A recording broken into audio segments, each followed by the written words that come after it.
बहू की बिगड़ी माँ। अब मेरी बेटी का घर है, मतलब मेरा ही घर है ना। क्या आप भी समधन जी? हाँ हाँ, वो बात भी सही है आपकी। ये तो आप ही का घर है, जब चाहे मुंह उठा के आ जाया कीजिए, कोई दिक्कत नहीं। ये कहानी है त्रिवेणी की, जिसकी बेटी मालविका की शादी अर्जुन से होती है। अर्जुन एक बहुत ही बड़ा बिजनेसमैन होता है और अर्जुन और मालविका को कॉलेज से ही एक दूसरे से प्रेम होता है। अपनी बेटी महलों में ब्याही गई है, इस बात का पूरा फायदा उठाती है त्रिवेणी, क्योंकि त्रिवेणी को पहले से ही चोरी करने की आदत होती है और अब वो अपनी बेटी मालविका के ससुराल में बार बार जाकर चोरियां करना शुरू कर देती है। तो चलिए देखते हैं कि कैसी है इस बिगड़ी हुई माँ की कहानी। मम्मी, सासू माँ, ये लीजिए नाश्ता। माँ, ये बिस्किट्स आप मत खाइए, ये शुगर फ्री बिस्किट्स सासू माँ के लिए हैं, इन्होंने खास विदेश से मंगवाए हैं। अरे रहने दो मालविका बहू, पूनम रायचंद का दिल बहुत बड़ा है। मैं गरीबों को इतना दान करती हूँ तो क्या अपनी समधन को एक बिस्किट नहीं दे सकती? जस्ट किडिंग समधन जी। और हाँ मालविका बहू, आइंदा से तुम ये नौकरों वाले काम बिल्कुल मत करना। इन सब के हाथों में क्या मेहंदी रची है? मालकिन, वो पिछली बार सोने और चांदी के बर्तन हमसे टूट गए थे, इसलिए हमें बड़े साहब ने रसोई का काम करने से मना किया है। अरे चिल चिल, हम रायचंद हैं और इस महल में ऐसे हजारों सोने और चांदी की चीजें हैं। टूटती है तो टूटने दो, हमारे पास किसी भी चीज की कोई कमी नहीं है। ये सब सुनकर त्रिवेणी के मन में लालच का प्रकोप जाग उठता है और वो मन ही मन पूरे महल को निहारते हुए कहती है, हाय, अब जब ये पूनम रायचंद अपनी जुबान कह रही है, फिर तो इस घर पे भी हाथ साफ करना ही पड़ेगा। अपनी बेटी का ससुराल है तो क्या हुआ, इसमें कोई लाज शर्म नहीं। उल्टा मैं तो भाग्यवान हूँ कि मेरी बेटी एक महल की बहू बनी है। त्रिवेणी अब रायचंद मैंशन में रोजाना आना शुरू करती है और वो चुपके से पूनम के कमरे में घुसकर उसकी अलमारी से उसकी साड़ियाँ और गहने चुराती है और अपने बैग में लेकर पीछे के गेट से रफू चक्कर हो जाती है। पूनम जब हॉल में आती है तभी, अरे मालविका बहू, समधन जी कहाँ चली गई? अभी तो यहीं थी।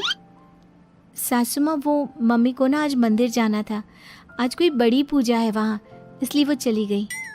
पूनम जब अपनी साड़ियाँ और गहने गायब दिखती है तो, ओफो, लगता है फिर से मैं अपनी साड़ियाँ और गहने कहीं रख कर भूल गई। लगता है लॉन्ड्री में गई है साड़ियाँ और गहनों को पॉलिशिंग के लिए दिया होगा। पूनम को भूलने और लापरवाही की आदत थी और कोई भी चीज़ यहाँ से वहाँ हो जाए तो वो उसका कसूर अपनी लापरवाही पर थोप देती, जो कि सच नहीं था। ये बस पूनम के मन का भ्रम था। ऐसे ही त्रिवेणी कभी रसोई में से चांदी और पीतल के बर्तन, कभी महल के मंदिर में से महंगी मिठाइयाँ, कभी कोई फ़ोन, कभी कोई घड़ी, तो कभी तिजोरी से पैसे चुराती रहती और महल में कानों कान किसी को भनक तक नहीं लगती। एक बार, अरे ये क्या मालविका, हमारी तिजोरी खाली और खुली क्यों है? इसका मतलब घर में चोरी हुई है। तुम रहती कहाँ हो? तुम्हारा हमारे कमरे ऊपर ध्यान नहीं रहता है क्या? ये क्या बेतुकी बात कर रहे हो आप अर्जुन? मैं इस घर की बहू हूँ और मेरे कंधों पर दुनिया भर की जिम्मेदारियाँ रहती हैं। अब क्या मैं कुर्सी लगाकर कमरे में बैठकर चौकीदारी करती रहूँ? वही रह गया है क्या? पूरे महल के हाउस कीपिंग स्टाफ और सिक्योरिटी को एकत्रित किया जाता है और सबकी तलाशी ली जाती है। पूनम को अब समझ में आ जाता है कि पिछले कुछ दिनों से सिर्फ उसकी ही नहीं बल्कि महल की काफ़ी चीज़ें भी गायब हो रही थी।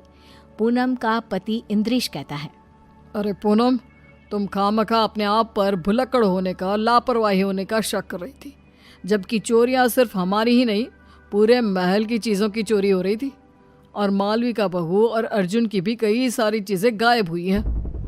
महल में सिक्योरिटी इंचार्ज बोलता है, बड़े साहब, हमने ये बात आपको बताने की कोशिश की, लेकिन पिछले कुछ दिनों से आप शहर के बाहर थे और मालकिन जी भी दिन भर बाहर रहती थी, तो बता ही नहीं पाए। महल में छोटी सी छोटी चीज़ें भी चोरी हो रही है। ये बात तो अब बहुत गंभीर हो गई है और तगड़ी सिक्योरिटी तैनात कर लो। लेकिन अब इस घर में कोई चोरी नहीं होनी चाहिए। तभी वहां पे त्रिवेणी आ जाती है। क्या हुआ दामाद जी, और आप सब इतने चिंतित और परेशान से क्यों नजर आ रहे हो? कोई समस्या आन पड़ी है क्या? हाय हाय। अर्जुन त्रिवेणी को आए दिन होने वाली चोरियों के बारे में बताता है और त्रिवेणी थोड़ी सी घबरा भी जाती है। अरे बाप रे बाप, इतनी बड़ी बात! आम सी बात है, हमारे गली मोहल्लों में ना इतनी सारी चोरियां होती है, तो फिर ये तो एक राजमहल ठहरा। चिंता मत कीजिए आप सब, कड़ी सिक्योरिटी कर दीजिए। मतलब क्या, चोर और चौकन्ना हो जाएगा और कम चोरी करेगा। क्या मतलब है आपका समधन जी? अब हाय हाय, अरे गधेड़ी बेवकूफ त्रिवेणी, ये क्या बोल रही हो? बैल मुझे मार जैसी समस्या खड़ी मत कर त्रिवेणी। समधन जी, किस सोच में डूब गई आप? अब कुछ भी तो नहीं समधन जी, समधी जी, मैं तो बस ये कह रही हूँ कि आप अपना सारा सामान सहेज के छुपा के रखिए, इसमें भलाई होगी आपकी। पूनम को त्रिवेणी के इस व्यवहार पर थोड़ा सा शक आ जाता है। त्रिवेणी अब से रायचंद मैंशन में आना जाना कम कर देती है अपने घर में। बस अब अपना अगले कुछ दिनों तक का स्टॉक तो मैं भर लाई हूँ। अब वहाँ रायचंद मैंशन में मामला काफ़ी गर्म है। जब तक वो ठंडा नहीं हो जाता, मैं वहाँ तीज त्योहारों में ही आया जाया करूँगी, क्योंकि अगर मैं वहाँ गई तो चाहे मैं एक चम्मच ही क्यों ना लूँ, उसे भी चोरी करने से अपने आप को रोक नहीं पाऊंगी। क्या करूँ, आदत से मजबूर जो हूँ।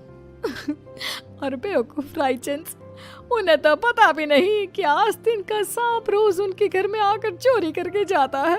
बेचारे, जितने माला माल हुए उतने ही कंगाल भी हो गए। महल में एक नौकर पूनम के पास जाकर उससे कहता है, मालकिन, मुझे ना आपको एक बात बतानी है। वो दरअसल छोटी मालकिन की मम्मी यानी कि त्रिवेणी जी को मैंने अपनी आंखों से चोरी करते हुए देखा था। क्या तुम घन चक्कर हो क्या? तुम्हें ये बात मुझे पहले बतानी चाहिए थी ना।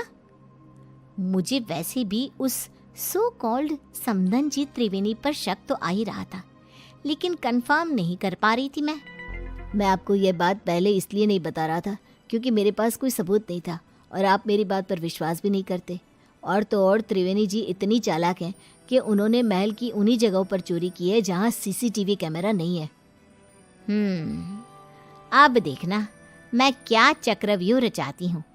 अब मैं हमारा पुश्तैनी हीरे का हार सरेआम हॉल में रख दूंगी, और जैसे ही वो त्रिवेणी उस हार को चुराएगी तब मैं उसे रंगे हाथ पकड़ लूंगी। पूनम की इन सब बातों को मालविका कमरे के बाहर ही सुन लेती है और वो अत्यंत हैरान और स्तब्ध हो जाती है। मालविका फौरन अपनी माँ त्रिवेणी को फ़ोन लगाती है। मम्मी, आपसे ये उम्मीद नहीं थी। आपने अपनी ही बेटी के ससुराल में इतनी सारी चोरियां की। Very bad mummy. सासू माँ को आपकी इन काली करतूतों के बारे में सब पता चल चुका है। मालविका बेटा, ये तो क्या करी है? मैंने कोई चोरी चकारी नहीं की यार। मुझे आपसे कोई बात नहीं करनी, बाय। मालविका इतना कहकर फ़ोन कॉल कट कर देती है। त्रिवेणी अब पूरी तरह डर चुकी थी। वहीं रायचंद मैंशन में पूनम हॉल में खुलेआम पुश्तैनी हीरे का हार रख देती है और त्रिवेणी को न्योता देने के लिए फ़ोन लगाती है। त्रिवेणी पूनम का कॉल देखकर कांपने लगती है। पूनम, रायचंद का कॉल, मेरी तो आज शामद है। अरे, आज सूर्योदय किसी और दिशा से हुआ है क्या? त्रिवेणी मेरा फ़ोन नहीं उठा रही। खैर, वो वैसी भी आज आने ही वाली थी 2 बजे तक। अपने आप आएगी और सारी चोरी सीसीटीवी में रिकॉर्ड हो जाएगी। पूनम अपने कमरे में आराम करने चली जाती है और सभी नौकर भी भोजन करने जाते हैं। तभी वहाँ पर बालकनी से एक चोर आता है और वो पुश्तैनी हीरे का हार चुरा कर ले जाता है। और बाद में जब पूनम ये सीसीटीवी में देखती है तब, ये क्या? ये तो एक आदमी चोर है। अरे नहीं, ये क्या कर दिया मैंने? तभी पूनम का फ़ोन बजता है और उसे एक वीडियो मैसेज आता है जिसमें त्रिवेणी का वीडियो होता है। क्यों समधन जी, आपको क्या लगा आप मुझे पकड़ लोगी? लेकिन मैं तो चली 7 समंदर पार। अब आप मुझे कभी पकड़ नहीं पाओगी। मेरी मालविका का ख्याल रखना और अपने सामान का भी। त्रिवेणी, तुम्हारी इतनी हिम्मत! पूनम गुस्से में फ़ोन पटक देती है और वहाँ त्रिवेणी एरोप्लेन में उड़कर सारा चुराया हुआ सामान लेकर रफू चक्कर हो जाती है।